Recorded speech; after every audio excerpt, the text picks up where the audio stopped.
বন্ধুরে আমার, ওয়ালিদ বিন উকবার যখন চিঠি আসলো, ইমাম হুসাইনকে ডাকলেন। তিনি ছিলেন অত্যন্ত বিচক্ষণ। ইমাম হুসাইনকে ডেকে ডেকে নিয়ে আসলেন। আসার পরে উনি ওনার সঙ্গীদেরকে নিয়ে ওনাদের সাথে দেখা করার জন্য আসলেন।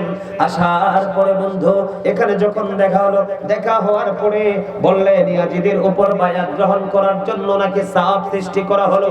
এবার ইমাম হুসাইন একটা ডাক দিয়ে বললেন, আমি চুপে চুপে একা একা বায়াত গ্রহণ করব না। আমি যদি বায়াত গ্রহণ করতে হয় তাহলে আমি ওপেনলি খোলা মাঠে আমি কি করব, আমি এখান থেকে কি করব, বের হয়ে যাব। বায়াত যদি করতে হয় আমি খোলা মাঠে ওপেনলি করব।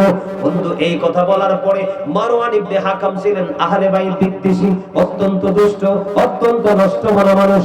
এবার ওয়ালিদ বিন উকবাকে বললেন, সে যদি বায়াত গ্রহণ করতে রাজি না হয় তাকে এক্ষুনি পৃথিবী থেকে বিদায় করে দেন। ওয়ালিদ বিন উকবা আহলে বাইতের প্রতি প্রেমিক ছিলেন, যদিও ইয়াজিদ বাহিনী কর্তৃক বন্ধু গভর্নর ছিলেন তৎকালীন সময়ে। এবার তিনি কি করলেন, না না, আমার হাতে যদি গোটা পৃথিবীর সব কিছু যদি আমার হাতে তুলে দেওয়া হয়, আমি কখনোই আহলে বাইতকে, নবীর কলিজার টুকরাকে হত্যা করতে পারবো না, শহীদ করতে পারবো না। কারণ যার হাতে নবীর কলিজার টুকরা শহীদ হয়ে যাবে, কাল হাসরের দিন আল্লাহ রাব্বুল আলামিন তাকে কোনোভাবেই ক্ষমা করবে না। এদিক দিয়ে ইমাম হুসাইন রাদিয়াল্লাহু তাআলা আনহু বললেন, কার এত বড় বুকের পাটা, কে আছে এত বড় সাহস, কার আছে আমি হুসাইনকে আঘাত করার মতো? বলে বন্ধু বীরের মতো ওয়ালিদ বিন উকবা এবং মারওয়ান ইবনে হাকাম তাদের দল থেকে বন্ধু বের হয়ে গেলেন, এখান থেকে চলে গেলেন। চলে যাওয়ার পরে বন্ধু এই দিক দিয়ে তিনি এখান থেকে চলে গেলেন। বন্ধুরে আমার, কুফা থেকে একটার পর একটা ওই দিক দিয়ে ইমাম হুসাইনের কাছে চিঠি আসা শুরু হলো। এই দিক দিয়ে আরো অনেক ঘটনা আছে বন্ধু, সবকিছু বলা যাবে না। আমি শুধু ইয়াজিদ এবং ইয়াজিদ বাহিনীর চরিত্রটা তুলে ধরতেছি, কারণ আহলে বাইত ছিল সত্যিকারের ন্যায়ের পক্ষে, কোরআন সুন্নাহর পক্ষে, রাসূলের আদর্শের পক্ষে। আর ইয়াজিদ ছিল যদিও মুসলমান, মুনাফিক মার্কা মুসলমান বন্ধু, সে তার মধ্যে ধারণ করেছে, লালন করেছে ইহুদিদের সংস্কৃতি। এদিক দিয়ে ইমাম হুসাইন বের হয়ে গেল। কুফা থেকে চিঠি আসতে লাগলো, কমপক্ষে 150 চিঠি আসলো। এদিক দিয়ে চিঠি আসার কারণ হলো কি জানেননি? চিঠি আসার কারণ হলো আমির মুআবিয়া পৃথিবী থেকে চলে গেছে, এই খবরটা প্রকাশিত হয়ে গেছে। প্রকাশিত হওয়ার পরে মানুষগুলো এবার ইয়াজিদের হাতে বায়াত গ্রহণ করবে না। তার যে দল, তার যে চিন্তা, তার মতামত, এটার মধ্যে তারা একাত্মতা পোষণ করবে না, তারা আহলে বাইতের হাতে বায়াত গ্রহণ করবে। বন্ধুরি আমার, দেখতে দেখতে দেখতে দেখতে দেখতে দেখতে বন্ধু কুফা থেকে আস্তে আস্তে 150 চিঠি আসলো।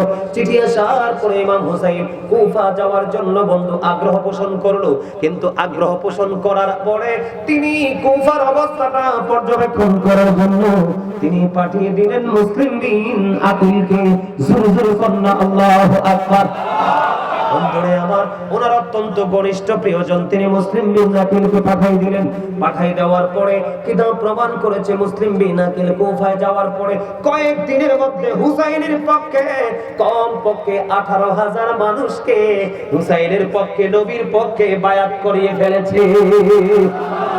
বন্ধুরে আমার, ওই দিক দিয়ে ইয়াজিদের কাছে খবর তো পৌঁছে গেছে যে ইমাম হুসাইনের পক্ষ থেকে কুফার মধ্যে বন্ধু একজন গিয়েছে, যার নাম হলো মুসলিম বিন আকিল। উনি চলে গেলেন, বায়াত গ্রহণ করতে শুরু করলেন।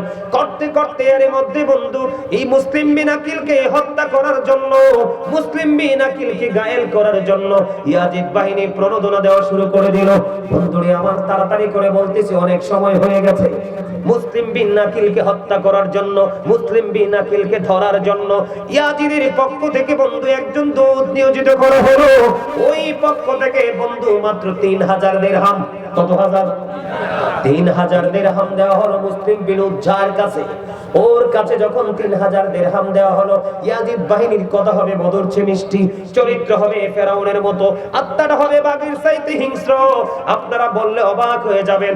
মাত্র 3000 দিরহাম মুসলিম বিন আকিলকে খুঁজে বার করার জন্য তারা খবর পাইলেন একজন লোকের, যে মুসলিম বিন আকিলের সন্ধান ওই লোকটা জানে। জানার পরে বন্ধু ইয়াজিদ বাহিনী কি করলেন, ওই মুসলিম বিন উজ্জার মাধ্যমে ওখানে ওখানে গেলেন, যাওয়ার পরে বললেন আমি ইমাম হুসাইনের কাছে বায়াত গ্রহণ করতে চাই, আমি আহলে বাইত প্রেমিক, তার জন্য আমি পাগল পারা, আমি তার জন্য দেওয়ানো।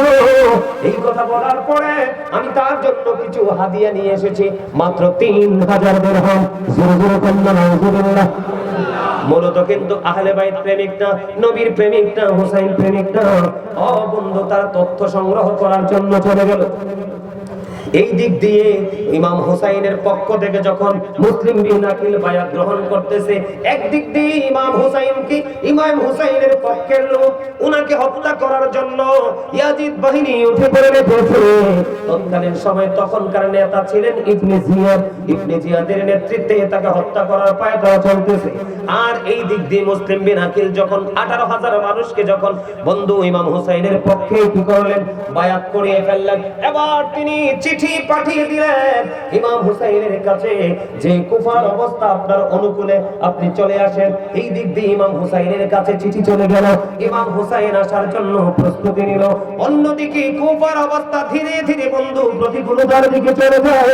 তার কারণ হলো যে ইয়াজিদ বাহিনী তাকে হত্যার জন্য পাগল পারা হয়ে গেল। এই দিক দিয়ে কুফার দিকে ইমাম হুসাইন রওনা হয়েছে, এই দিক দিয়ে মুসলিম বিন আকিলকে হত্যা করার জন্য পায়তারা শুরু করলো। করতে করতে মুসলিম বিন আকিল কয়েক জায়গায় স্থান পরিবর্তন করেছে। তারপরেও ইয়াজিদ বাহিনী, ইবনে জিয়াদের সেনাবাহিনী ইয়াজিদের পক্ষ থেকে তাকে ধরে ফেললেন। ধরে ফেলার পরে বন্ধু এখান থেকে ইবনে জিয়াদের বাড়ি নিয়ে গেলেন।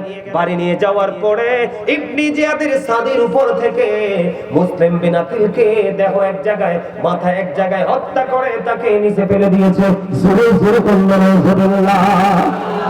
ওই দিক দিয়ে ইমাম হুসাইন কুফার একবারে পাদদেশে চলে এসেছে বন্ধু। ইমাম হুসাইনের কাছে খবর যদিও চলে গেছে, কিন্তু ইমাম হুসাইন আর পিছু হটবে না। তার কারণ হলো আমি পিছু হটবো না এই কারণে, আমি আমার নানার আদর্শ, আমার নানার মধ্যে ছিল আল্লাহর যত বিধান, যত আইন, সবগুলো এখান থেকে নির্ধারণ করেছি। সত্য মিথ্যার পার্থক্য হতে হবে, ন্যায় অন্যায়ের মধ্যে পার্থক্য হতে হবে। জীবন চলে যাব, শাহাদাত বরণ করব, তারপরেও নোংরা ইয়াজিদ বাহিনীর কাছে মাথা নত করব না। জোরে জোরে কন্যা সুবহানাল্লাহ। এখন ইয়াজিদ বাহিনী দ্বারা লাঞ্ছিত আমাদের নবীর প্রেমিকরা, আহলে সুন্নাত ওয়াল জামাতের লোকেরা হয় কি হয় না? আরো জোরে বলেন, আরো জোরে বলেন, হয় কি হয় না? আপনারা দেখছেননি, আপনারা দেখছেন এই যে আওয়ামী লীগ ক্ষমতা থেকে চলে গেল, মনে হয় যেন সকল দরবার আওয়ামী লীগের লোক ছিল। বিষয়টা এমন হয়ে গেছে, আওয়ামী লীগ ক্ষমতা ছাড়ার পরে বাংলাদেশের দরবারগুলোতে আক্রমণ শুরু হয়েছে। আমি আজকে আপনাদেরকে বলি, সত্যিকারের আলেম যারা, সত্যিকারের আল্লাহর ওলি যারা, তারা কোনোদিন কোন দলকে ভালোবাসবে না। ভালোবাসবে ওই দলকে যেই দল দেশের প্রতি ভালোবাসা আছে, মানুষের প্রতি ভালোবাসা আছে, তার রাষ্ট্রকে সুন্দরভাবে ডিজাইনেবল করে সাজাবার প্রত্যয় আছে, ওই মানুষকে ভালোবাসবে। যিনি জুলুম অত্যাচারী, কখনোই মানুষ কোন হক্কানি আলেম ওলিরা ভালোবাসতে পারে না। এটা হলো বন্ধু ইসলামের কথা, দ্বীনের কথা। দেখবেন সুন্নি জামাতের কোন আলেম, সুন্নি জামাতের কোন পিশাব ক্ষমতার জন্য পাগল না। তারা শুধু প্রেমের কি নিয়ে ঘুরে, প্রেম ভালোবাসা নিয়ে ঘুরে। চাইলে একটু ভালোবাসা নিয়ে যাও, না পারলে তুমি নীরবে বসে থাকো বন্ধু। আজকে আমাদের অবস্থা হয়ে গেছে এরকম। মসজিদপুর দরবারের দিকে তাকান, মসজিদপুরে ছাই হয়ে গেছে, ফলের গাছগুলো একবারে টুকরো টুকরো করে দিয়েছে। ওই পিশাবের ঘর বাড়ি বন্ধু কি করে নিয়েছে, লুণ্ঠন করে নিয়ে গেছে। সারা জীবন তারা বলেছে যে বেদাত বেদাত বেদাত। এখন বেদাতীদের গরু খাইতে কি লজ্জা করবে না? বেদাতীদের দুম্বা খাইতে কি লজ্জা করবে না? কথা বলেন না কেন? বেদাতি পীরের ঘরের আসবাবপত্র ব্যবহার করতে কি লজ্জা করবে না? কথা বলেন না কেন? আমি কি বেঠিক বলছি? বেঠিক যদি হয় তাহলে পুরাই বেঠিক, ঠিক যদি হয় তাহলে 100% ঠিক। ঠিক কিনা বলেন? এতদিন তাদেরকে জানতাম ইমাম চোর, এখন দেখি তারা মহিষ চোর। ঠিক কিনা বলেন?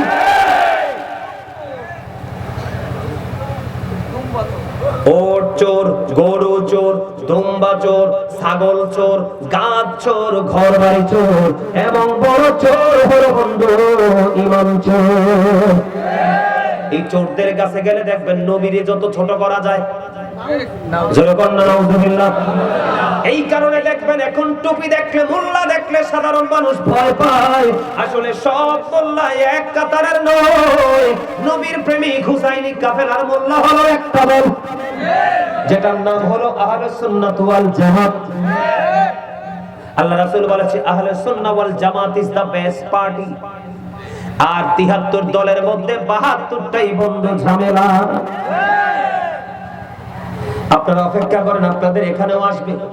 সজাগ থাকতে হবে, সচেতন থাকতে হবে, নিজেদের স্বাধীনতা, নিজেদের সার্বভৌমত্বকে প্রতিষ্ঠিত করার জন্য, ধরে রাখার জন্য ওই হুসাইনি আদর্শকে লালন করতে হবে। ঠিক আইয়া পড়ছে। আপনারাও এক দেড়টা লাঠি রাখবেন হাতে। কি ঠিক কইছি না? কয়রাই এক হাত থেকে দেড় হাতে রেখে মারতে আরাম। গত 28 তারিখের প্রোগ্রাম, আমার দিকে তাকান। গত 28 তারিখের প্রোগ্রাম শেষ করার পরে মুনাজাত হ্যাংলা করে এক ছেলে আইসা কয়, হুজুর এখানে তো ইয়াজিদ বানি আইয়া পড়ছে। আরে কি কইলি? কয় হ্যাঁ হুজুর ইয়াজিদ বানি আইয়া পড়ছে, হুন্ডালে এখানে ট্রল দিচ্ছে, তো কি করবে? কয় হুজুর আপনাকে আক্রমণ করবে। সত্যি চাইয়া দেখে 30 থেকে 40 জন, এক একটা পাঠার মতো বডি। ওই যে আমার চাচা না যেটা কইতেছে দুম্বা খাইছে, আসলে হেসা। তাও হালাল দুম্বা না। এই হালাল দুম্বা খাইলে মানুষ কি মোটা হয়? চুরি করে দুম্বা খাইলে, এই দুম্বা খাইলে মানুষ মোটা হয়। হালাল খাবার কখনো মানুষের বডির সৌন্দর্যকে নষ্ট করে না, ঠিক কি বলেন? পরে তারা জানে না, তারা মনে করছে হুজুরের গাড়ি তো একটাই, আমার সাথে গাড়ি আছে 3টা 4টা, সব নিয়ে মানুষ পুরা। এর মধ্যে আল্লাহর কুদরত থেকে আল্লাহ পাঠাইছে এক গাড়ি পুলিশ। নাহিলে কিন্তু আমার অবস্থা খারাপ করে ফেলতো। কোরআন কিতাব দিয়ে বুঝ করার ক্ষমতা নাই, লাঠি নিয়ে বুঝ করতে আসে। আল্লাহ হাবিব বলেছে, যেটা কুস্তি খেলায় জিতে, লাঠি নিয়ে যেটা জিততে আসে, এটা কখনোই শক্তিশালী না। যেটা ধৈর্য ধরে কৌশলে যেটা জিততে পারে, এটাই হলো বড় শক্তি। কথা কয় না কেন? আপনি কি মনে করছেন কুস্তি কি শক্তিশালী? আরে নো, কৌশল, কোরআন হাদিস, এলেম, এটা নিয়ে আসো পারলে। আমার কথা আপনারা বুঝতেছেন নি? মানে আমি গুরুত্বপূর্ণ পয়েন্টগুলো আপনাদের সামনে তুলে ধরতেছি। যে তারা মসজিদপুর দরবারে হামলা করছে, তাদের মাদ্রাসায় ফলাফাইন কুনজরের দিকে পড়ে। কথা কয় না? আরে কথা কয় না? টিভিতে দেখেন নাই? 70 বছরের বুড়া এক ছেলের সর্বনাশ করে দিছে, টিভিতে আসছে। এগুলো হচ্ছে ইয়াজিদের চরিত্র। কার চরিত্র? হুসাইনের চরিত্র এগুলো। বন্ধুরি আমার দিকে তাকান, আমি হৃদয় খুলে বলছি। এবার ইমাম হুসাইন ধীরে ধীরে বন্ধু কুফায় চলে গেল ইমাম হুসাইনকে শহীদ করার জন্য। ইয়াজিদের পক্ষ থেকে সবচেয়ে বেশি শক্তিশালী যিনি ছিল, ওনার নাম হলো বন্ধু হুর বিন ইয়াজিদ। উনি কি করলেন? তাদেরকে কুফা পর্যন্ত হত্যা করার জন্য নিয়ে গেলেন। এবার হুর একটা ডাক দিয়ে বললেন, আমার দিকে তাকান। নবীর আহলে বাইতের ভালোবাসা মানুষকে মৃত্যুর দুয়ার থেকে, আগুন থেকে কেমনে বাঁচায়। জি হুর ইমাম হুসাইনকে পাহাড় দিয়ে কুফায় নিয়ে আসলো। কুফায় নিয়ে আসার পরে তার হৃদয়ের মধ্যে আহলে বাইতের প্রেম জন্ম হলো, নবীর ভালোবাসা জন্ম হলো। এবার তিনি ডাক দিয়ে বললেন, ঘোড়া থেকে তিনি নেমে পড়লেন। ঘোড়া থেকে নামার পরে তিনি প্রশ্ন করলেন, হে আলী মুকাম, ও রাসূলের কলিজার টুকরা ইমাম হুসাইন, আমি আপনাকে একটা কথা বলতে চাই। আমি তো আপনাকে কুফা পর্যন্ত নিয়ে এসেছি, শত্রুদের কবলে, একেবারে শত্রুদের আস্তানায় আমি আপনাকে নিয়ে এসেছি।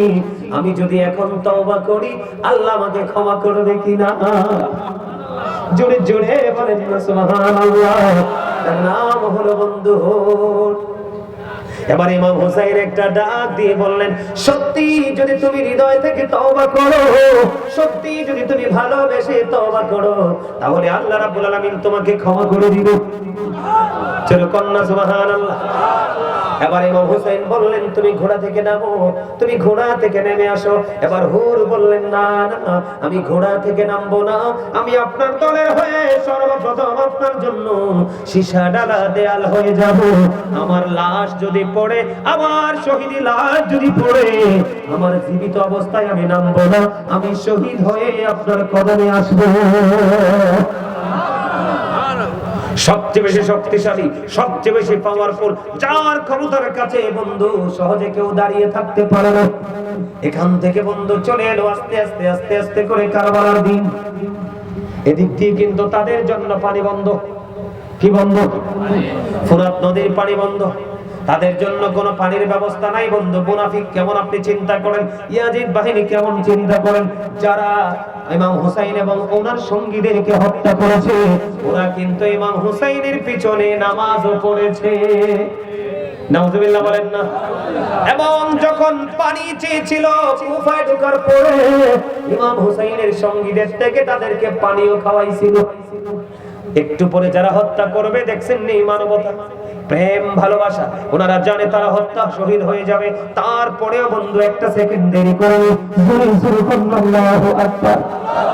আরবের কথা হলো বন্ধু সর্বপ্রথম একক যুদ্ধ শুরু হবে। কি যুদ্ধ? একক যুদ্ধ শুরু হবে বন্ধু। আস্তে আস্তে আস্তে আস্তে করে বন্ধু কুফা পর্যন্ত চলে গেল। কারবালার সময় সঙ্গের সন্নিকট হয়ে গেল। বন্ধুরে আমার, নবীজি যখন পৃথিবী থেকে চলে যাবে, পৃথিবী থেকে চলে যাওয়ার সময় আল্লাহর হাবিব উম্মে সালমা রাদিয়াল্লাহু তাআলা আনহাকে একটু মাটি দিয়ে গেছিলেন। সালমারে, এই মাটিগুলো তুমি যত্ন করে রেখে দাও, যেদিন তুমি দেখবে এই মাটিগুলো লাল হয়ে গেছে, সেদিন তুমি মনে করে দাও ইমাম হুসাইন শহীদ হয়ে গেছে।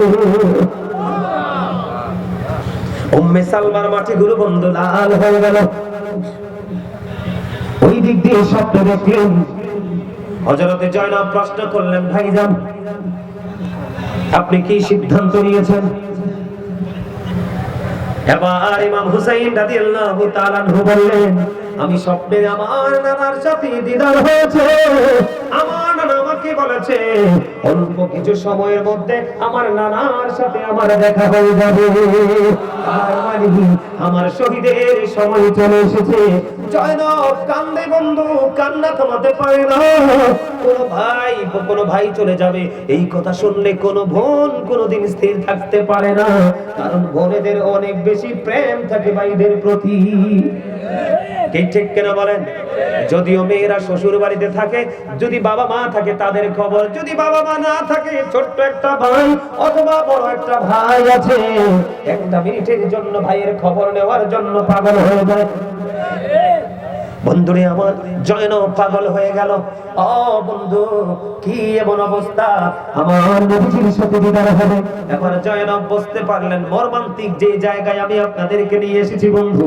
ধীরে ধীরে ধীরে ধীরে একক যুদ্ধের সময় চলে আসলো।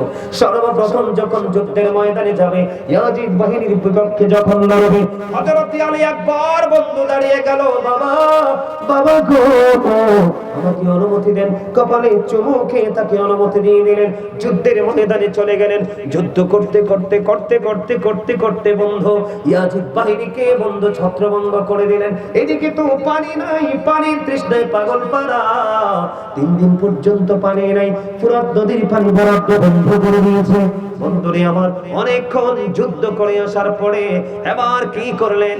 বাবার কাছে চলে আসলেন। বাবা, বাবা গো, ও বাবা, আমাকে তুমি একটা ফোঁটা পানি দাও, আমি ওই ইয়াজিদ বাহিনীর উপর হায়দারি আক্রমণ চালাবো।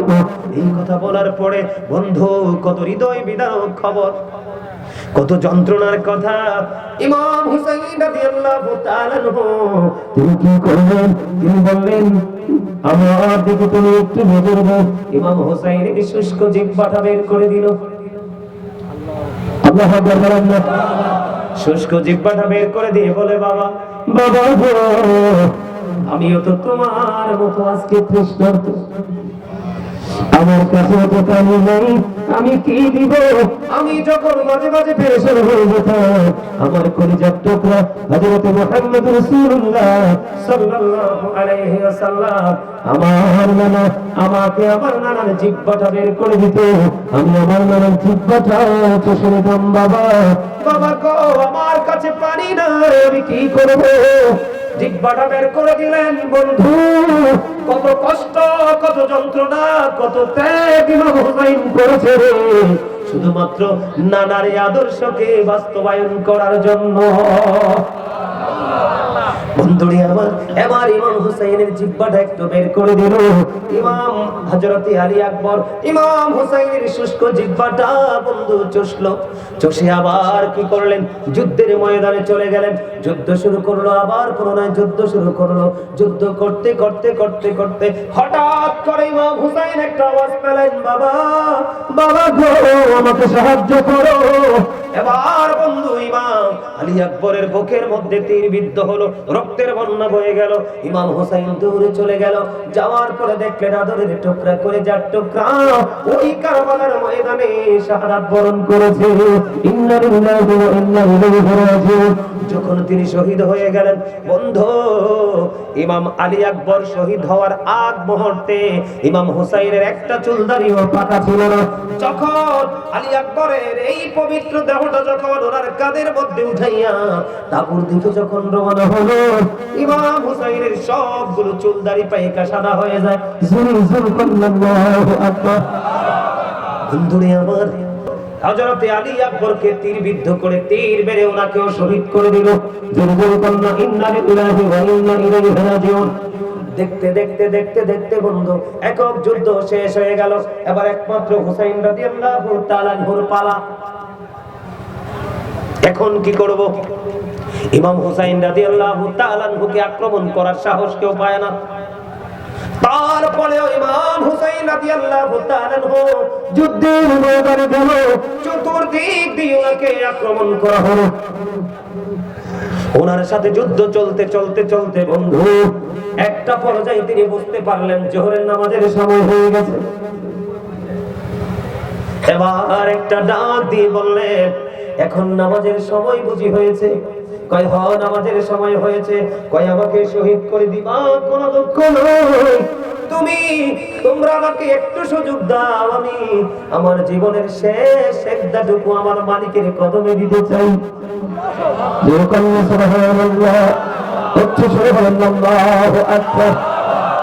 আমরা কত ফ্রি সময় কাটাই, কত অবসর থাকি বন্ধু, কত নামাজ আমাদের থেকে ছুটে যায়, আমরা নামাজ পড়তে চাই না। ইমাম হুসাইনকে ভালোবাসতে শিক্ষা দেন, যত ঝড় আসুক, যতই তুফান আসুক, নামাজ ছেড়ে দেওয়া যায় না। বন্ধু নামাজ যখন শেষ হলো, নামাজ শেষ হওয়ার পরে এবার সীমারুনের বুকের উপর এসে চেপে বসলো। সীমার যখন বুকের উপর এসে চেপে বসলো, সীমারকে ডাক দিয়ে বলে, সীমার তুমি আমাকে পৃথিবী থেকে বিদায় করে দিবে? তোমাকে বিদায় করে দিব, পৃথিবীতে আর বাঁচিয়ে রাখবো না। এবার ইমাম হুসাইন একটা ডাক দিয়ে বললেন, সীমার তোর বুকের জামাটা একটু খোল, আমি তোর বুকখানি একটু দেখবো। সীমা তোর বুকের জামাটা একটু খোল। এবার সীমার বুকের জামাটা বন্ধ করলেন। সীমার বুকের জামাটা খোলার পরে চাইয়া দেখলেন তার বুকের মধ্যে সাদা সাদা শ্বেত চিহ্ন দেখা যায়।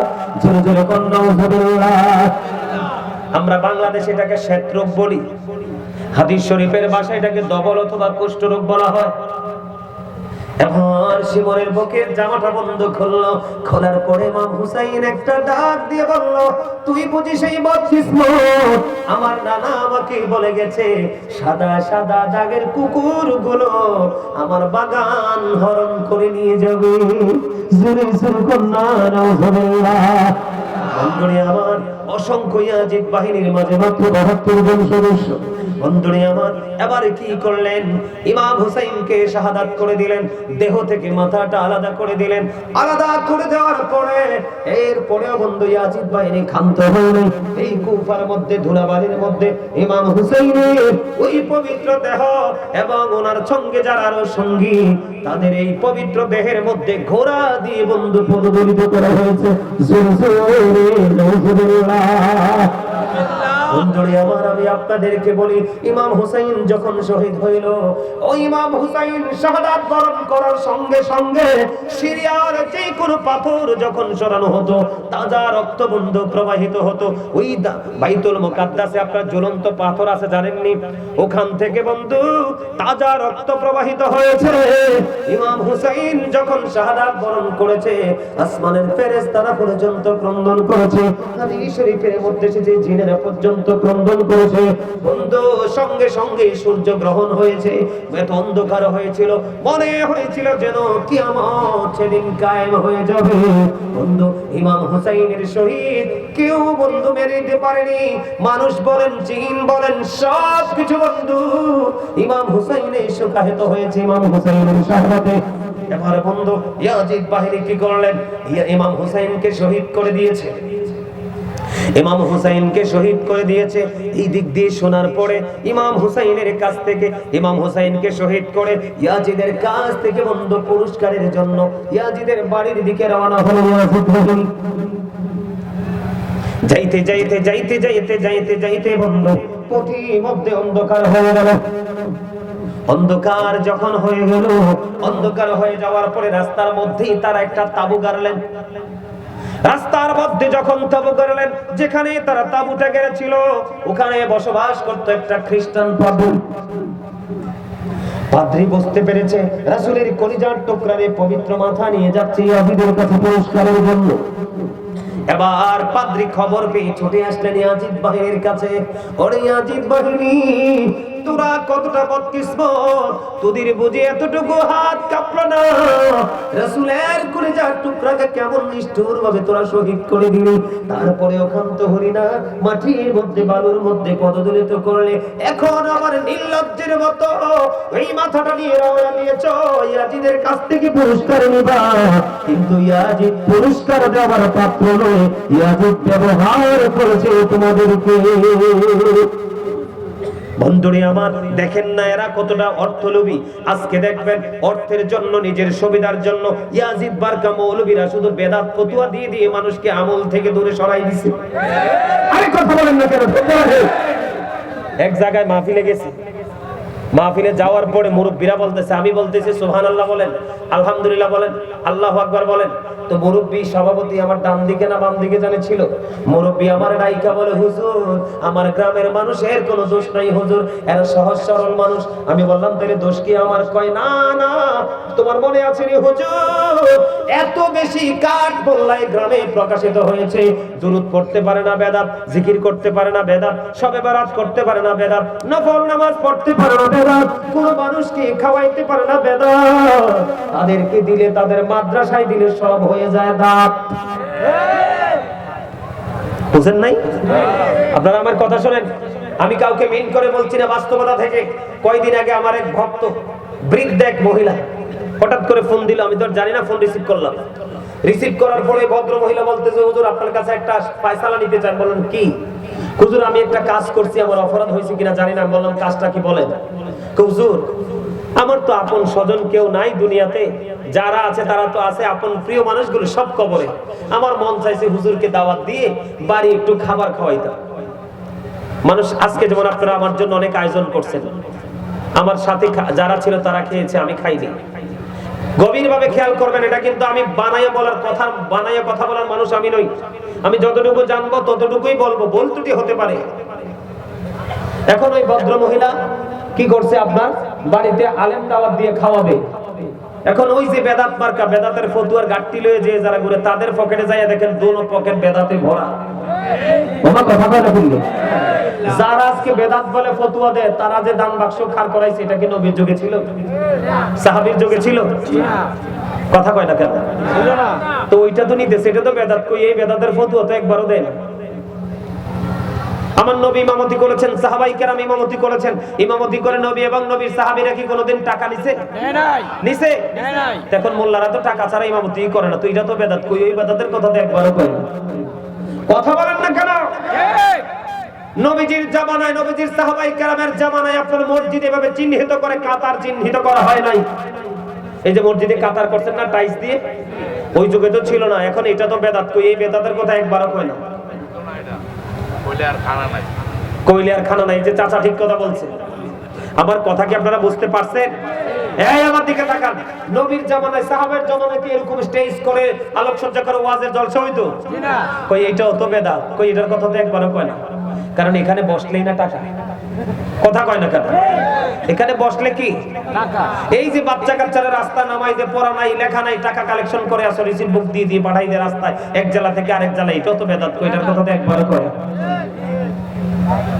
আমি আপনাদেরকে বাস্তবতা তুলে ধরেছি, আমি কাউকে মিন করে বলিনি। যারা বলে করে তাদের গায়ে লাগতে পারে, কিন্তু সত্য তো বলতে হবে। কথা বলেন না কেন? কেন বললাম বন্ধু, নিজের পক্ষে হইলে হ্যাঁ, আপনার পক্ষে গেলে না। এবার ওই খ্রিস্টান পাদ্রী একটা ডাক দিয়ে বলল, এই ইয়াজিদ বাহিনী, রাসূলের কলিজার টুকরার মাথাটা আমাকে একটা রাতের জন্য দাও, আমি তোমাকে তার বিনিময়ে দিব 10,000 দিরহাম। চিন্তা করেন, আমার দিকে তাকান, একজন খ্রিস্টান সে আহলে বাইতের এই পবিত্র মাথাকে আদর করবে, ভালোবাসবে, চুমু খাবে। এই রক্ত মাখা শরীর, এত নুরানি চেহারা, রক্ত মেখে বন্ধু ধুলাবালিতে ধূসর হয়ে গেছে, দেখতে সৌন্দর্য নষ্ট হয়ে গেছে। সে আদর করবে, ভালোবাসবে, আপন করে বুকে জড়াইবে। ওই খ্রিস্টান পাদ্রী বলল, তুই আমাকে একটা রাতের জন্য নবীর কলিজার টুকরার মাথাটা দে, আমি তোকে 10,000 দিরহাম দেব। ও বন্ধু, চেঙ্গার চরের আমার যুবক, আমার ভাই, আমার বাবা গো, হৃদয় খুলে শোনো, ইয়াজিদ বাহিনী কত নিকৃষ্ট, মুনাফিক কত নিকৃষ্ট, একটা বেঈমান চাইতেও খারাপ। মুনাফিকের সবল কিন্তু ভয়ঙ্কর হয়, মনে রাখবেন। মুনাফিকের সবল কিন্তু ভয়ঙ্কর হয় এই কারণে, কারণ সে ছদ্মবেশে সে সবল মারবে। কিন্তু বেঈমান তো সে প্রকাশ্যে বেঈমান, আপনি তার ক্ষেত্রে সচেতন। কথা বলেন না কেন বন্ধু? এবার ইয়াজিদ বাহিনী 10,000 দিরহামের বিনিময় দিয়ে দিলেন খ্রিস্টান পাদ্রীকে। এবার ওই খ্রিস্টান পাদ্রী কি করলো বন্ধু? দেখেন আহলে বাইতের ভালোবাসা, তাদের মর্যাদা, তাদের শ্রদ্ধা কত বেশি রে।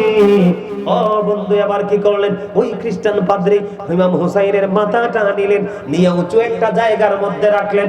রাখার পরে সবচেয়ে উত্তম সুগন্ধযুক্ত পানি দিয়া ওই মাথাটাকে ধুইয়া সুন্দর একটা উঁচু আসনের মধ্যে রেখে সারা রাত বন্ধু এই মাথার দিকে তাকায়া রইছে আর কান্দে।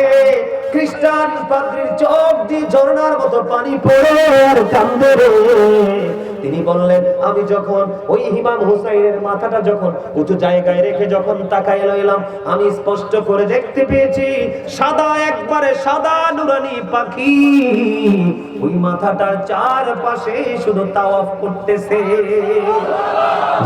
আল্লাহু আকবার, আল্লাহু আকবার। বন্ধুরে আমার, একটা রাত্র শেষ হয়ে গেল। ইয়াজিদ বাহিনী ইমাম হুসাইনের ওই পবিত্র মাথা নিয়ে গেল।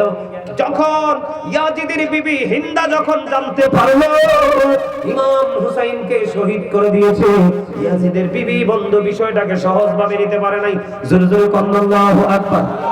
বন্ধুরে আমার, ইয়াজিদের উদ্দেশ্য ছিল কি? আমার দিকে তাকান। ইয়াজিদের উদ্দেশ্য ছিল ইমাম হুসাইনকে যদি শহীদ করতে পারি, ইমাম হুসাইনকে যদি পৃথিবী থেকে বিদায় করতে পারি, একক রাজত্ব করতে পারবো, পৃথিবীর মধ্যে বিচরণ করতে পারবো, সবকিছু আমি আমার আয়াত্তে নিতে পারবো। ইমাম হুসাইন যেদিন শাহাদাত বরণ করেছে, এরপর থেকে সে মনে করছে লং লাইফ তার জন্য বরাদ্দ হয়ে গেছে। বন্ধুরে আমার, ইমাম হুসাইন শহীদ হওয়ার পরে ইয়াজিদ মাত্র পৃথিবীতে 2 বছর 8 মাস, মতান্তরে 3 বছর 8 মাস বেঁচে ছিল। ভাবতে পারেন বিষয়টা? পরকালের ওই হিসাব, ওই পরকালের সময়ের তুলনায় 2 বছর 8 মাস মতান্তরে 3 বছর 8 মাস কি একটা বেশি সময়? মাত্র 2 বছর 8 মাস মতান্তরে 3 বছর 8 মাস পৃথিবীতে বেঁচে ছিল। ইয়াজিদ একটা দিনের জন্য শান্তিতে ছিল না, একটা মুহূর্তের জন্য সুখে ছিল না, শারীরিক মানসিক ভাবে আল্লাহ রাব্বুল আলামিন তাকে অস্থিতিশীল করে রেখেছিলেন। এর মধ্যে যেই ইয়াজিদের যেই পক্ষ থেকে যেই অমানুষ, যেই চরিত্রহীন লম্পট আহলে বাইতের জন্য ফুরাত নদীর পানিটা বরাদ্দটা বন্ধ দিয়েছিল, ইমাম হুসাইনের শহীদের পরে তার এত বেশি পানির তৃষ্ণা লেগেছিল। খেয়াল করুন, তার এত বেশি পানির পিপাসা লেগেছিল, সে যতই পানি খায় পানির তৃষ্ণা মিটে না, সে যতই পানি খায় পানির তৃষ্ণা মিটে না। কিতাব প্রমাণ করেছে ওই ব্যক্তিটা পানি খাইতে খাইতে খাইতে খাইতে তার পানির তৃষ্ণাও মিটে নাই, সর্বশেষে তার পেটটা একবারে ফেটে সাথে সাথে তাৎক্ষণিকভাবে সে মারা যায়। এক একটা ইয়াজিদ বাহিনীর এক একটা রূপে মৃত্যু হয়েছে, অত্যন্ত জঘন্য এবং ঘৃণ্যভাবে তাদের মৃত্যু হয়েছে। আমি আপনাদেরকে গুরুত্বপূর্ণ কিছু জায়গা, তাদের নির্মমতা, তাদের নিষ্ঠুরতা, তাদের চারিত্রিক যে বৈশিষ্ট্য সেটা আপনাদের সামনে তুলে ধরেছি। আজকে ইয়াজিদ বাহিনীর পক্ষে লোক কিন্তু আপনার আমার মাঝে আছে। কথা বলেন আছে না ভাই? সবচেয়ে বড় জঘন্য কথা হলো যে দেখবেন মিলাদকে বেদাত বলে, দরুদকে বেদাত বলে, মানুষকে খাওয়ানোকে সহ্য করতে পারে না। হ্যাঁ, এর মধ্যে কিছু দুষ্ট লোক আছে, মানে ফাইজলামি টাইজলামি করে, সেটা ভিন্ন কথা। একজনের দোষ তো আর গোটা টিম নিবে না, একটা পার্সনের দোষ তো বাকি সবার উপরে কি করা যায় না, দেয়া যায় না। যায়। আমি আপনাদেরকে বলি, নবীকে যারা বলবে আমার মতো, জোরে কথা নাউজুবিল্লাহ, নবীকে যারা বলবে আমার মতো, গতকালকের মাহফিলে এক মুরব্বী বলতেছে, হুজুর আমরা কোনটা মানবো, মিলাদুন নবী না সিরাতুন নবী? আমি কই অবশ্যই মিলাদুন নবী, কারণ সিরাত তো আপনার স্পেসিফিক ভাবে পালন করার বিষয় না।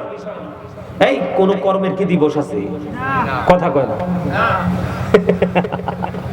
আমার স্বাস্থ্য ভাইটা একটা হাসি দিছে, লাগে আমি একটু হাসলাম। কথা বলেন, কোন কর্মের কি দিবস আছে? কথা কয় না। সিরাত মানে নবীজির আদর্শ, সিরাত মানে নবীজির জীবনী, সিরাত মানে নবীজির 63 বছর জিন্দেগীর পথ চলা, নামাজ পড়া, কোরআন পড়া, দান সাদকা করা, সালাম দেওয়া, খাওয়ানো, এমনি করে করে সব এগুলাই মিলাই সিরাত। তো এগুলা কি একদিন পালন করলে শেষ নাকি এগুলো প্রতিদিন আছে? প্রতিদিন আছে। তো প্রতিদিন তো এগুলো আছে, এগুলা তো পালন আমরা করছি, কিন্তু স্পেসিফিক ভাবে আপনি যেদিন মিলাদ যেদিন আসছে, আপনার জীবনে কি জন্মদিন আগে নাকি কর্মদিন আগে?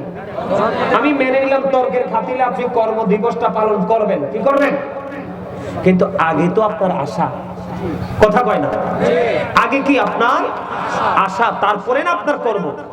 এখন তুমি অন্য কোনদিন সিরাতুন নবী পালন করো না, নবীজির যেদিন মিলাদ এদিন তুমি সিরাতুন নবী পালন করো, এতে কি বোঝা যায়? নবীর বন্ধু না দুশমন? বিদ্বেষী। বিদ্বেষী, 100% বিদ্বেষী, ঠিক কিনা বলেন? এমনি করে রাসূলের ক্ষেত্রে যাদের মধ্যে দেখবেন মানে বিরোধ মন্তব্য, আমার দিকে তাকান, রাসূল এবং রাসূলের আহলে বাইত দুই জায়গাকে ভালোবাসা ফরজ এবং ঈমান। এখানে যদি আপনার বিন্দু পরিমাণ কোনো গলত থাকে তাহলে কিন্তু বাঁচার কোনো উপায় নাই। বুঝতে পারছেন আমার কথা? বাঁচার কি কোনো উপায় আছে? বাঁচার কোনো উপায় নাই। সম্মানিত উপস্থিতি, রাসূলকে মুখ দিয়ে, অন্তর দিয়ে, সাপোর্ট দিয়ে কোনোভাবে অপমান করা যাবে না। রাসূলকে কোনোভাবে ছোট করা যাবে না। রাসূলকে আঘাত করা হলো কুফরি, রাসূলের আহলে বাইতকে আঘাত করা কি কুফরি। আপনার রাসূল এবং রাসূলের আহলে বাইতকে ছোট করে খাটো করে যারা কথা বলে কাজ করে, তারা কখনোই নামাজ রোজা হজ যাকাত দিয়ে আল্লাহ পাবে না। আপনি কি বলে মনে করেছেন? এই আল্লাহ বলতেছে, হাবিব আপনি যে তাদের কাছে রিসালাত দিয়ে গেছেন, এর বিনিময়ে আপনি তাদেরকে বলে দেন আমি তোমাদের কাছে কিছুই চাই না, আমি চাই শুধু আমার আহলে বাইতের ভালোবাসা। অত্যন্ত গুরুত্বপূর্ণ না বিষয়টা? কথা বলেন, গুরুত্বপূর্ণ কিনা? সম্মানিত উপস্থিতি, যারা নবীর দুশমন, নবীর সাথে যাদের দুশমনী আছে, এই আপনি মিলাদ পড়েন না, সেটা আপনার ব্যাপার, কিন্তু যিনি পড়ে আপনি তাকে নবীর প্রেমিক বলতে পারলেন না, আপনি বেদাতি বলে দিলেন। কি বোঝা যায়? হ্যাঁ, ঠিক না? তারা যেন তোমাদেরকে পথভ্রষ্ট করতে না পারে, ফিতনায় ফেলতে না পারে।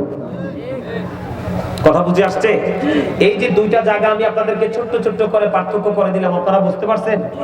ইয়াজিদ বাহিনী পুরোই নেগেটিভ, আর হুসাইন এবং হুসাইনি কাফেলার লোক সবাই পজিটিভ, ঠিক কিনা বলেন? আমরা কি হুসাইনের পক্ষে থাকবো নাকি ইয়াজিদের পক্ষে? আরো জোরে বলেন। হুসাইনের পক্ষে থাকবো। হুসাইন কি সত্যের জন্য লড়াই করছে নাকি লুকাই ছিল? লড়াই করেছে। আমরা সত্যের জন্য লড়াই করবো না লুকাবো? বাংলাদেশের যেই কোনো প্রান্তে আল্লাহর ওলিদের মাজারে হামলা হবে, কোন আলেমের উপর হামলা হবে সুন্নি জামাতের, আমরা সারা বাংলাদেশ থেকে ঐক্যবদ্ধ হয়ে প্রতিরোধ গড়ে তুলব। ঠিক কি বলেন? আপনারা দেখছেন কতগুলো মাজার ভাঙছে? মাজার ভাঙছে কিনা? অনেক মাজার ভাঙছে।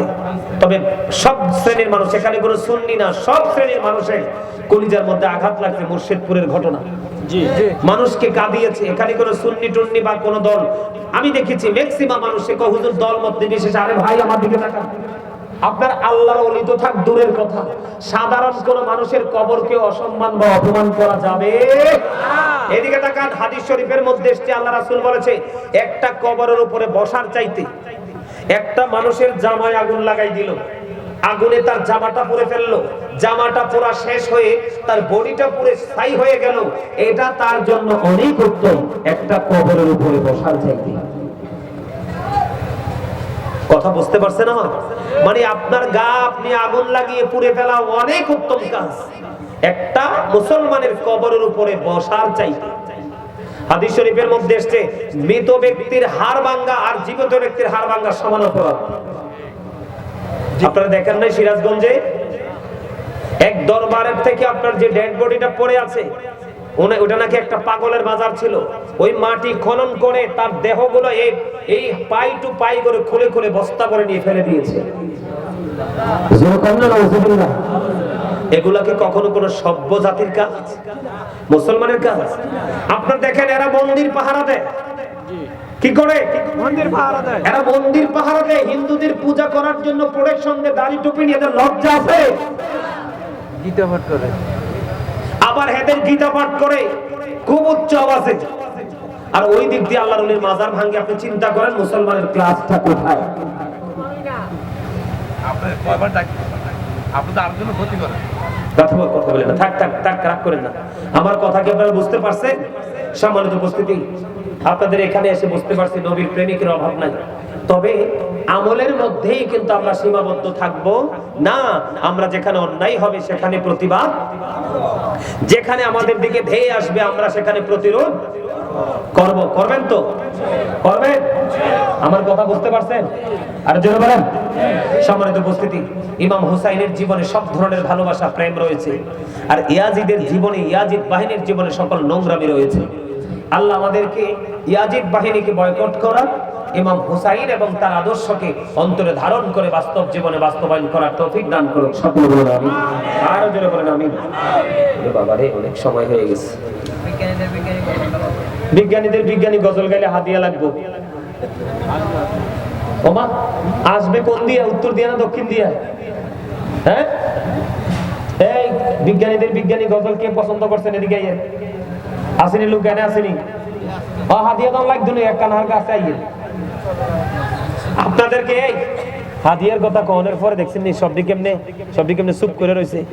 আরে মিয়া, আমি তো আপনাদের ইন্টারভিউ নিছি।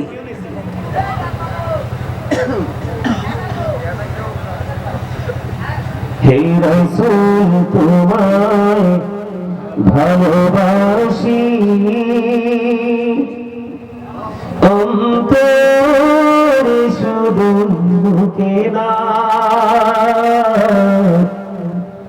জান্নাতের আশায় নয় হে রাসূল, জাহান্নাম কেউ ধরি না।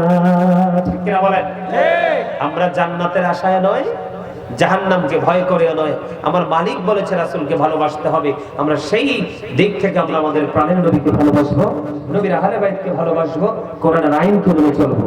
সম্মানিত উপস্থিতি, আমার যে বিজ্ঞানীদের বিজ্ঞানী গজল, এটার মধ্যে তো আপনার নবীজির মুজিজা প্রকাশিত হয়। আমাদের এখন ইয়াজিদ বাহিনী, ইয়াজিদ মার্কা কিছু মুসলমান আছে নবীজির মুজিজা কেউ বিশ্বাস করে না। আরে জোরে কোন, ঠিক না? ঠিক আছে না নাই? আরে জোরে বলেন। এই গজলটা পুরা গায়া দেন একটু। ওরে বাবা রে, আমি তো দরাই না খাইছি। এটা পুরা গাইবেন। এই আপনার হাদিয়াটা নিয়ে যান, আমি তো মজা করছি। না আর মজা করছি। এই গজলটা তো বেশি করে শুনছেন না? আমি আজকে খেয়াল করছি আপনাদের এখানে আমি যতটুকু গজল গাইবো সবটুকু আমার লেখা গজল গাইবো, যেটা একবারে 100% নিউ। শুনবেন? একবারে নতুন, মানে সবগুলো গজলের পুরোটা গাইবো না, আমার লেখা যতগুলো গজল আমি এই গজলগুলো গাইবো। তবে আমার এই ভাই, ওনার খুব হৃদয়ের খোরাক, যে নোয়াখালীর বাসা। হ্যাঁ হ্যাঁ হ্যাঁ হ্যাঁ, থাক, তারা আর কিছু কইয়েন না, একখানা বল করছে।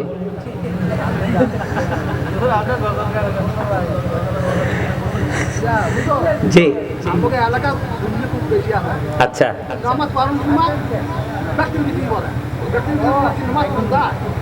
আচ্ছা চাচা আপনি এখানে ঠিক কথা কইছেন, আই এর উত্তর দি যাবো আজকে মনে করে সবার পিছনে নামাজ পড়ে আসবে, এটা ঠিক আছে? ঠিক আছে, আচ্ছা ঠিক আছে। ভাইয়া কম আনে মনু, এই কম আনে একটু বইলেন। এই আমাদেরকে তাকান, এই সবাইকে প্যান্ডেলে আসতে বলছি, সবাই ভিতরে চলে আসেন, আমরা কিছুক্ষণের মধ্যেই তাবারুক দিয়ে দিব। সবাই চলে আসেন, এলোমেলো ভাবে দৌড়াদৌড়ি ঘোরাঘুরি না করে, কারণ সবাইকে কাতারে বসতে হবে। আচ্ছা গজলটা কি পরে গাইতাম না আগে গাইতাম? আচ্ছা আগে একটা গজল গাই, তারপরে আমার চাচার প্রশ্নের জবাব দিব। বিজ্ঞানীদের বিজ্ঞানী অঙ্গনবীজি এখন গাদায়ার নবী আর হাইবানি, এখন গাদায়ার নবী খোঁজা হাইবানি। বিজ্ঞানীদের বিজ্ঞানী অঙ্গনবীজি, বলেন বিজ্ঞানীদের বিজ্ঞানী অঙ্গনবীজি এখন গাদায়ার নবী আর হাইবানি, এখন গাদায়ার নবী খোঁজা হাইবানি। বিজ্ঞানীদের বিজ্ঞানী অঙ্গনবীজি, বিজ্ঞানীরা রাতের যুগে চাঁদের দেশে যায়, অঙ্গনবী রাতের ছাড়া মেরাজ শরীর যায়। বিজ্ঞানীরা রাতের যুগে চাঁদের দেশে যায়, অঙ্গনবী রাতের ছাড়া মেরাজ শরীর যায়। আরে ওই যুগে কি রকেট বিমানে ঘুরছিল নি, বলো ওই যুগে কি রকেট বিমানে ঘুরছিল নি। বিজ্ঞানীদের বিজ্ঞানী অঙ্গনবীজি, আবু বকর সিদ্দিকের সাপে কামড়াইছে, অঙ্গনবী প্রতি ভালো হয়ে গেছে। ওমা শুনে কর না মারহাবা, আরে মারহাবা। আবু বকর সিদ্দিকের সাপে কামড়াইছে, অঙ্গনবী প্রতি ভালো হয়ে গেছে। আরে ওই যুগে কি উজাবত যুগে ঘুরছিল নি, বলো ওই যুগে কি উজাবত যুগে ঘুরছিল নি।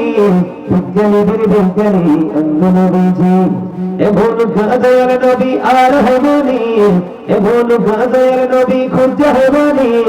বিজ্ঞানীদের বিজ্ঞানী অঙ্গনবীজি, আগের যুগের মানুষের সক্ষম হইত, অঙ্গনবীর কাছে এলে ভালো হয়ে যাইত। আগের যুগের মানুষের সক্ষম হইত, অঙ্গনবীর কাছে এলে ভালো হয়ে যাইত।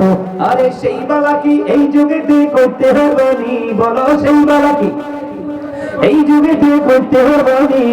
বিজ্ঞানীদের বিজ্ঞানী অঙ্গনবীজি, মারহাবা বলেন, আরো যারা বলেন কথা ঠিক নেই। আরে এই 6 লাইনের গজলের মধ্যে মিয়া 2 ঘন্টার ওয়াজ আছে, কি আছে?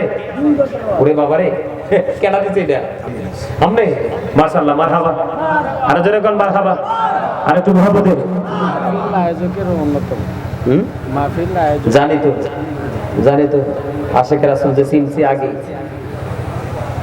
এই আমার ওয়াজ কিন্তু শেষ, আমি আর কয়েকটা গজল গাবো, গাইয়া তারপরে শেষ করে দিব। গজল শুনবেন? আরে জোরে। ও নবীর প্রেমিকরা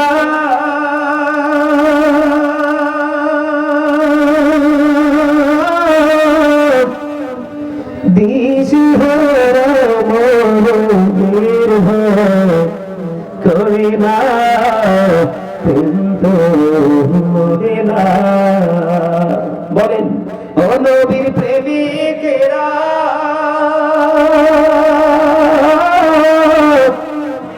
দিশহারা মনের ভয় করে না, কিন্তু মরে না।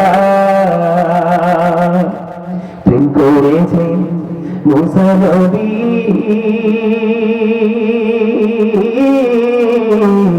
তোর পাহাড়ে গেছেন চলি গো, ও সে খোদার নূরে পাহ জ্বলে তো মুসা জ্বলে না, কিন্তু মরে না। বলেন নবীর প্রেমিকেরা দিশহারা মরণের ভয় করে না, কিন্তু মরে না। প্রেম কি মরে? আর যারা বলেন মরে, এই জন্য আমি একটা গজল লিখছি, খেয়াল করবেন আমার গজলের কথা। এখন যেটা গাইবো এটা আমার লেখা, একটু শোনাবো, পারলে আমার সাথে একটু গাইবেন। আমি তো বাংলা ভাষায় গাইতেছি, গাইবেন, কারণ আমার নবীজির জামানায় হাসান ইবনে সাবিত রাদিয়াল্লাহু তাআলা আনহু মসজিদে নববীর মিম্বরে দাঁড়িয়ে দাঁড়িয়ে নবীর শান গেয়েছিলেন। আমার নবী খুশি হয়ে বলেছিলেন, আল্লাহ হাসান ইবনে সাবিতকে রূহুল কুদ্দুসের মাধ্যমে সাহায্য করো। আর জোরে বলেন না সুবহানাল্লাহ, আর জোরে। নবীজি কেমন করে বলুন তোমায় দেখি, নবীজি কেমন করে বলুন তোমায় দেখি, আছো তুমি ওই মদিনায়, আছো তুমি ওই মদিনায়, সঙ্গে নিয়ে দুই প্রেমিক সাথী, কেমন করে বলো তোমায় দেখি, বলেন ওগো নবীজি কেমন করে তোমায় দেখি। আবার বলি ওগো নবীজি কেমন করে বলো তোমায় দেখি, বলুন ওগো নবীজি কেমন করে মোটামুটি দেখার আশা আমার মনে পুষে রেখেছি যতন করে, বলেন দেখার আশা আমার মনে পুষে রেখেছি আপন করে, পাই যদি নবী তোমার দিদার, শীতল হবে মোর দুটি আখি, কেমন করে বলো তোমায় দেখে, বলেন ওগো নবীজি কেমন করে বলো তোমায় দেখি। এখনকার ফলাফল এগুলো গাইতে পারে না, গাইবো কেমনে? সারাক্ষণ বিষের বড়ি মুখে থাকে, ঠিক কিনা বলেন? মোবাইল মোবাইল চর্চা আছে না? এখনকার ছেলেরা তো গায় না, হয় হাজারের মধ্যে যদি 2-4-5 জন, আর ম্যাক্সিমামই ধ্বংস। কি মোবাইল একবারে শেষ। গজলটা কি ভালো লাগছে? হ্যাঁ, এটা আমার লেখা, আমার সুর। আরেকটা গাইবো, শুনবেন? এটা আমি অনেক গভীর রাত্রিতে লিখছি। এখন যেটা গাইবো এটা একটুখানি গাইবো, আপনারা পারলে আমার চাচা আশা করি খুশি হবে এবং মজা পাবে, ওনার অন্তরে প্রেম আছে। এই তুমি সুন্দর নূর নবীজি, নামটি মধুমাখা, তুমি ছাড়া শূন্য জীবন, আমি যে বড় একা। এই তো যে সুন্দর নূর নবীজি, নামটি মধুমাখা, তুমি ছাড়া শূন্য জীবন, আমি যে বড় একা। প্রেমিক চিরে হাবুশির বেলায়, চেহারা তার কালো, হৃদয় জোড়ে ছিল গোরাসুর, তোমার প্রেমের আলো। প্রেমিক চিরে হাবুশির বেলায়, চেহারা তার কালো, হৃদয় জোড়ে ছিল গোরাসুর, তোমার প্রেমে আলো। নবীর প্রেমে ইতিহাসে এই নামটি আছে লেখা, এত যে সুন্দর নবীজি, নামটি মধুমাখা। এটাও আমার লেখা, আমার সুর। আপনারা গজলটা কিন্তু অনেক মধুর, আপনারা পুরোটা শুনবেন, শুনলে ভালো লাগবে। অনলাইন থেকে এগুলো অনলাইনে গাওয়া আছে, এগুলো বেশি বেশি করে শুনবেন আপনারা। অনেক লেখা, অনেক লিখেছি গজল। রাসূল প্রেম যার চিনে থাকবে তার জন্য কলমটা ধরা এত বেশি কঠিন কিছুই না, ঠিক কিনা বলেন? আর যদি বলেন আগের দিনের পুরনো গজল তো এখন নাই, এগুলোতে আমরা মেরে ফেলছি। মোল্লাই কইছে বেদাত, আপনিও মাইকে সুইচ অফ করে দিচ্ছেন। একটা ছেলে গজল গাইতে চায়, আপনি তাকে গজল গাইতে দেন না। কথা বল না কেন? এখন আমাদের দেশের পরিস্থিতিটা এমন হয়ে গেছে না? যেমন আপনারা মুরব্বীরা যারা, তার আগের যুগে বেশি বেশি শুনছেন একটা গজল আমার খুব বেশি পছন্দ। মুহাম্মদ নামটি প্রথম কে বা ডাকিলে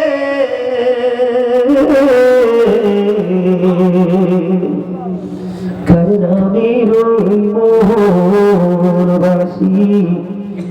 জগৎ ভোলারে বলেন মুহাম্মদ নামটি প্রথম কে বা ডাকিলে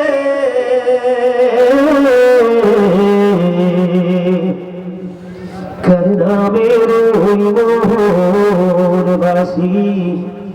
জগৎ ভোলারে মদিনাতে ওঠে ওই বাঁশি বাজে সমধুর ওই বাঁশির সুরে জগৎবাসী পাগল হলো রে নামে মোহনবাসী জগৎ ভোলারে। এই গজলন আসেনি গাইনি বেদাত কইতে কইতে আপনার বাচ্চারে গজল না শিখাইয়া হিন্দি গান শিখাচ্ছেন, ঠিক না? ঠিক। সম্মানিত উপস্থিতি, এইগুলো আমাদের মধ্যে আবার ফিরিয়ে আনতে হবে। কি করতে হবে? আমাদের মধ্যে এগুলো আবার ফিরিয়ে আনতে হবে। আগে আমি বিশেষ করে আমি ইফতারের সময় মানুষকে ডাকতাম, গজল গাইতাম, ভোর রাতে গিয়ে গজল গাইতাম। আমি না ডাকলে, গজল না গাইলে মানুষ ঘুম থেকে উঠতো না। আগের এখনকার কি আর সময় আছে? এখন নাকি মাইক দিয়ে ডাক দিলে অসুস্থ হয়ে যায়, হার্টের প্রবলেম বেড়ে যায়, কানের সমস্যা হয়। কত অসুস্থ তো হইব না? তোমার ইমানে যত গলদ, আমলে যত গলদ, তোমার উপর গজবও তত বেশি। সম্মানিত উপস্থিতি, মানুষ আর কবে ঘুম ভাঙবে? গাছের মধ্যে পেয়ারা, দরজাও নাই, জানালাও নাই, পেয়ারা কামড় দিয়ে দেখি এর মধ্যে আস্তা পোকার বাসা। ঢুকলো কোথা থেকে? না ভুল বলছি? কোন জায়গায় মানুষ শান্তি নেই। সবকিছু যায় ফলটল, মেডিসিন টেডিসিন দিয়ে যায়, একটু তৈরি করা যায়, কিন্তু স্বাদ তো একবারই নেই। আছে? আর যেইটুকু স্বাদ বেশি করে খাইলে আরেক রোগ দেখা দেয়, ডায়াবেটিস। যাইবেন কোথায়? কর্ম যেমন চারিদিক দিয়ে নষ্ট হয়ে গেছে, আপনার সুখও কিন্তু আল্লাহ চারিদিক দিয়ে আস্তে আস্তে করে আপনার কর্মের দ্বারা আপনি কি করে দিচ্ছেন? আউট করে দিচ্ছেন, ধ্বংস করে দিচ্ছেন। ঠিক কিনা বলে? না ভুল বললাম? ঠিক। নবী নবী বলে হয় কেঁদে কেঁদে দিন যায়, পাইনি দিদার ভূমি,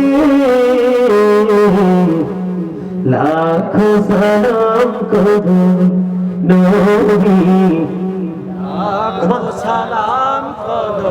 গজলের কথাগুলোর দিকে তাকান, কত মজার জিনিস দেখেন। নবী নবী বলে হয় কেঁদে কেঁদে দিন যায়, পাইনি দিদার ধুমে, লাখো সালাম করো নবী, লাখো সালাম করো। সোনার মদিনায় লোকে আছো গো, দেখতে না পাই নয়নে, দেখতে না পাই নয়নে, দৌড় ঝরে যাও গোলামের দেখা দাও, দৌড় ঝরে যাও গোলামের দেখা দাও, ধন্য করো জনমে, লাখো সালাম করো নবী, লাখো সালাম করো। মারহাবা। এটাও আছে গাওয়া, অনলাইন থেকে দেখবেন, শুনবেন, মজা লাগছে। গজল ভালো লাগে না এমন মানুষ দুনিয়াত নাই, ঠিক কিনা বলেন? আর জোরে, আমাদের সবার কাছে ভালো লাগে না গজল? আছে না? ভালো লাগে না?